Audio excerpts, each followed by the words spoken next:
내 안의 거인.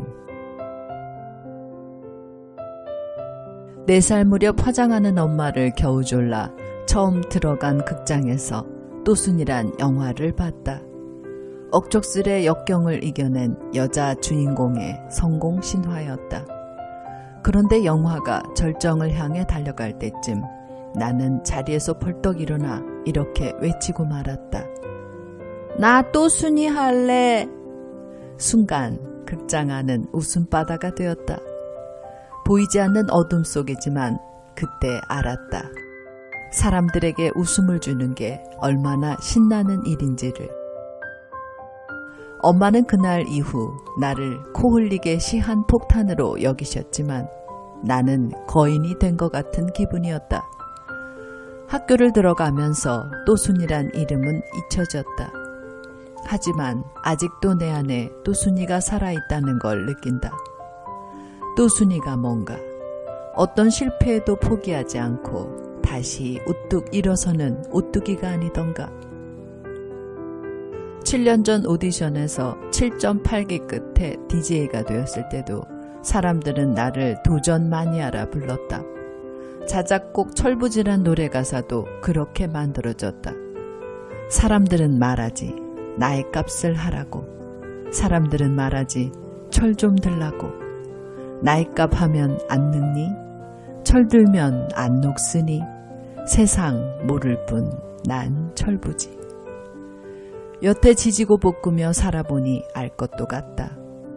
삶이란 부딪히고 깨지면서 알아가는 줄타기란 걸. 중국 우화 중 하나가 떠오른다.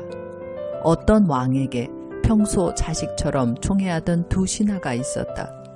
그런데 이들이 중죄를 짓게 되었고 사형 선고를 해야만 했다. 한참을 고민하던 왕은 불현듯 묘안을 내놓았다. 언덕과 언덕 사이에 긴 동아줄을 매달아 놓고 그걸 건너가는 사람에겐 죽음을 면해주겠노라 한 것이다. 첫 번째 신하는 밤새 잠도 못 자고 신께 기도하며 떨었지만 두 번째 신하는 죽음이 확실한 마당에 잠을 설칠 까닭이 뭐냐며 푹 자고 느긋하게 차까지 마시고 결단의 순간을 기다렸다. 왕과 수많은 관중들이 지켜보는 가운데 먼저 두 번째 신하가 줄에 올랐다. 헌데 이게 웬일인가? 자신도 믿기 힘든 기적이 일어난 것이다. 무사히 줄타기를 마친 것이다. 줄타기를 처음으로 한 사람이 이게 가능한 일인가? 그때 저편에서 떨고 있던 첫 번째 신하가 외쳤다. 어떻게 한 것이오? 나에게도 알려주시오. 그러자 두 번째 신하가 이렇게 대답했다. 난 그냥 내가 여태 살아온 방식대로 걸었소.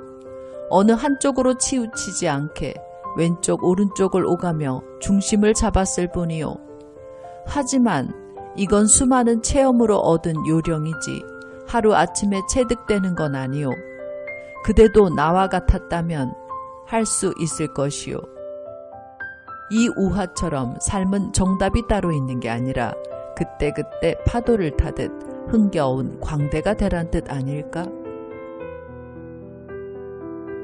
언젠가 오디션에 나온 아마추어 가수가 덜덜 떨고 있자니 심사위원으로 나온 바다가 이런 말을 해줬다.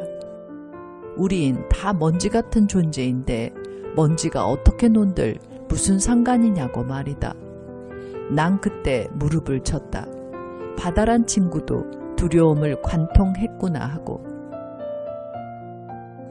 그러나 무대는 오디션에만 있지 않다.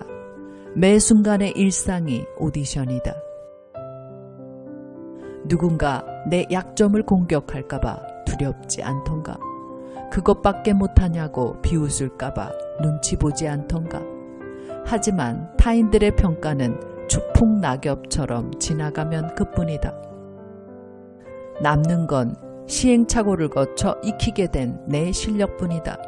그러니 실수할까 머뭇거릴 시간에 출렁출렁 줄을 타보면 어떨까? 실패의 경험도 쌓이고 쌓이면 푹신한 경력이 된다. 이제라도 내 안의 거인을 만나고 싶다면 그때 그 시절에 또순이를 불러볼 일이다. 또순아, 어딨니? 나랑 놀자.